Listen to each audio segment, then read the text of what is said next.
With the clobbering the West Indies got from Australia in the ODI series, it's fair to say regular service has been restored, and all the expansive and elaborate dreams of a corner-turning revival.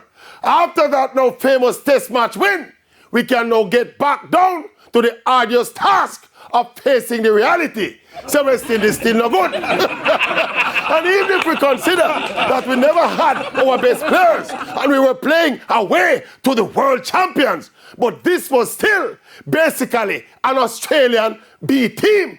West Indies had some players down there playing in this series who should not even have gone to the airport, much less to board the plane, much less to be playing for the West Indies. And look, West Indies don't have enough depth and quality of players to be having different squads for Test and ODI cricket. Australia and England, with bigger player pools, basically use the same players for Test and ODI.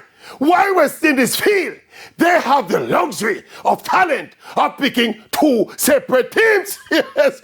Why are we even discussing West Indies again?